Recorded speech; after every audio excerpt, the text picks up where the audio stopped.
Hi, welcome back to The Work Witch. I'm Bree. I am a startup product manager, product marketer, business strategist, and a tarot consultant. And this channel is all about helping you self-actualize through your career or your business, how to make a better world with better businesses, a more regenerative, equitable world that we need to co-create. First, it's no secret that the world needs better businesses, it needs better innovations. We need to overhaul our energy sector. We need to seriously overhaul how we are using tech in our everyday lives.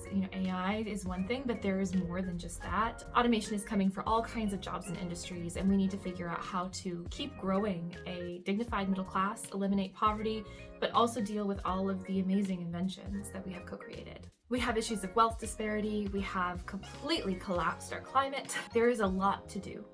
And to solve these problems from both economic angles and social angles and ecological angles, we need innovation, and we need innovation leaders. I think because so many of us are looking around at all these problems, we feel called to innovate. We want to have a good idea. We want to contribute. We want to help. And obviously part of that struggle is getting funding for your initial idea, or funding for your business, or getting buy-in at work. And that is a different conversation. What I want to talk about today is why that desire to innovate actually ends up just becoming a stumbling block and you don't go very far. I know for myself, I have a number of ideas that I think are brilliant, but I haven't done anything with them, and I probably never will for some reasons related to work that we're going to get into now. So let's start with my story. I stumbled into startups. It was a complete accident. I thought I was going for a career in marketing, and I ended up working in an ed tech startup. I turned out to be really good at product and product leadership, and I was ultimately tapped to replace the CPO. So I was effectively a head of product, CPO, before 30. And as much as I enjoyed the work, it was tricky because, on the one hand, I wanted to be doing more of what I loved, which was design research and product marketing. But there was all these other things I had to do, like product management and business ops. And I didn't really know exactly how to be a leader yet. Servant leadership came pretty easy to me. That was just sort of my natural way of being. But there comes a point where you are responsible for certain KPIs and certain business outcomes where servant leadership isn't enough. You need to learn how to coach. You need to learn to set tighter expectations. You need to learn to hire better. You need to learn to create growth paths for other people. And that was a huge learning curve for me, managing a team and suddenly being responsible for not only those sort of outcomes, but people who were doing professions that I wasn't in, right? I was managing product marketers, product managers, designers, content strategists, and helping set all those different people and their specializations up for success. To find myself suddenly in a very general management role while also being responsible for visionary leadership was tricky. A lot of companies, a lot of people, startups included, no one's really excluded from this, but what we tend to do is we tend to equate innovation and innovation outputs with visionary leadership. And study after study shows that they are absolutely not the same thing.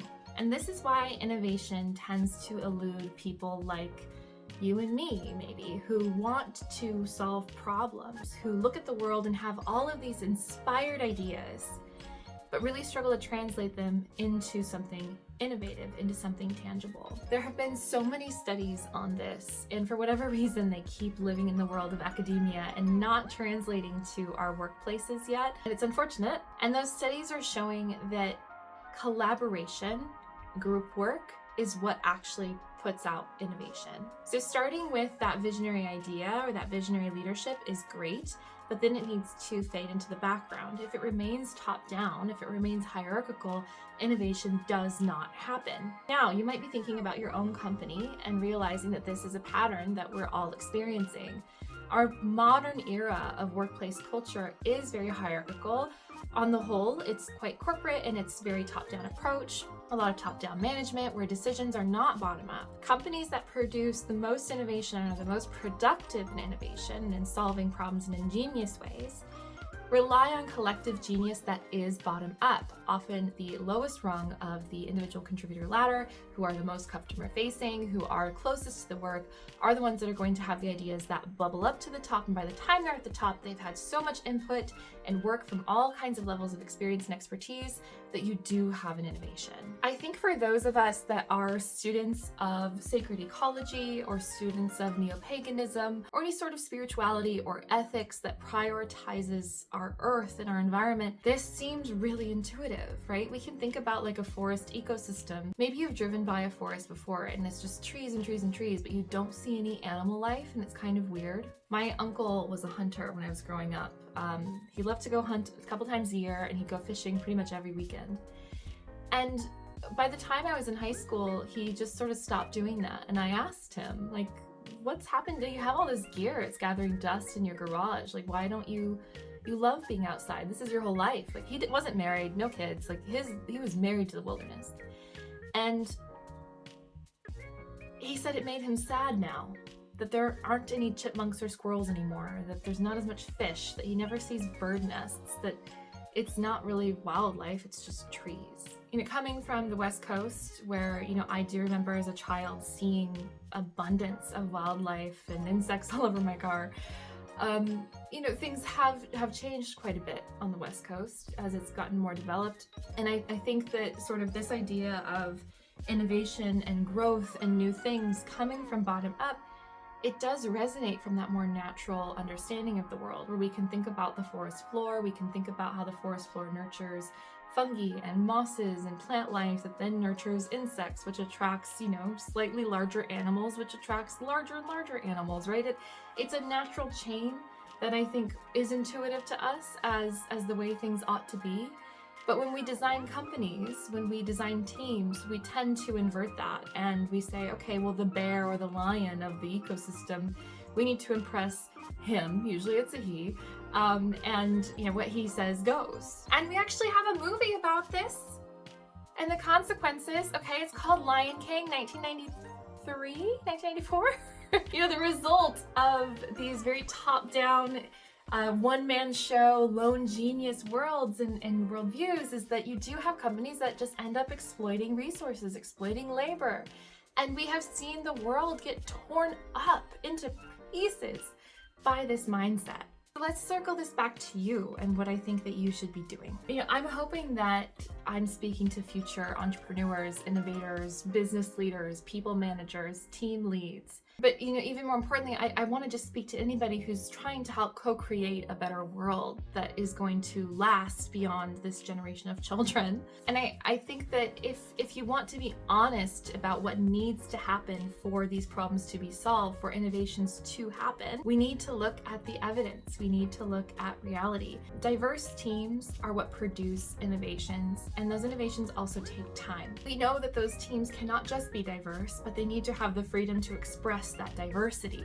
It cannot just be a token diversity situation. Those teams need to be comfortable having constructive debates, having parallel experiments going at the same time, and sharing their learnings back with one another. Those are the kinds of teams that after a year or two will produce something truly innovative. So whether you're looking to get seed funding for your idea, or maybe you're just somebody working in a large company that's never going to operate this way, you can start to bring that mindset and that attitude to work. One easy thing that I really loved to do when I was working is at the beginning of larger sort of strategy sessions or meetings was just letting people brain dump. We'd get a Miro board and everyone would have sticky notes, and there'd be like a series of different questions all over there. So whatever, you know, problem we were dealing with. And some of them would be not as obviously related, but we'd play music and we'd let people, you know, the DJ would change, but we'd let people change the song and you could just brain dump. And then we'd spend time going through it. And this is not just something that you can do like in an agile software development team. This is something you can do before management meetings. This is something that you can do before any sort of team meeting. But if you want to start changing the culture, that's a really great way to just open the floodgates. And music is a good one because it lets people get a little bit guard down and start to enjoy something and not think so much about the other people in the room. You can start small. You can start there. You can start just collecting the ideas that you hear and start to group them into similar themes and maybe propose a hackathon at some point. The bad news is that ultimately any sort of meaningful innovation at the scale at which we need it to repair and regenerate the world is not going to come from the existing corporate structures that we have. They need to be reimagined and dismantled. We need new leadership styles, we need new team styles, we need new experimental approaches to business. And that also means we need to decenter the profit motive, where profit goes back to sustaining operations and growth rather than just putting in the coffers of shareholders. And so with all of those different elements that need to be completely overhauled and restructured, The truth is that unless you're already on a path to being a VP or a C-suite or a high-level general manager, it's more likely that entrepreneurship and starting a business yourself is going to have a better shot at helping repair the world. We need more businesses. We need to attract talent into those businesses. And I think if you're watching this video, maybe you're one of those people who can start one.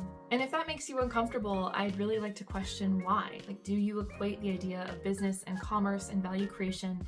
Do you equate that with capitalism and the oligarchy that we're looking at? Because if you do, then they're winning. You know, they want you to feel excluded from the opportunities and the inventions and the experimentation and the social good that you can create through having a business and through being an entrepreneur. In the same way that there are political spectrums, there are spectrums of business and how business can operate. And if you allow these oligarchs to run the show, if you allow the Mark Zuckerbergs of the world to demand more masculine energy, and we don't confront that with better businesses, we're basically just participating in their accelerationist worldview of letting everything burn and rolling over and Mad Maxing this shit. And I don't think we want to do that. So find your people, get your funding if you can, create more diverse teams, allow yourselves to debate with each other, to propose different ways of doing things, to test stuff, to run parallel experiments, to share your learnings back. And if you are a visionary leader, if you're someone who wants to innovate, but it just stops at the vision, that's okay. Your job is to keep that team focused on a goal or an outcome and facilitate that diversity of thought, diversity of experimentation, and creating a safe space for failure. Because that is the other thing, right? I guess we didn't really touch on that in this video, but you need to be prepared for 100 failures before you find your major success. But that's part of the process.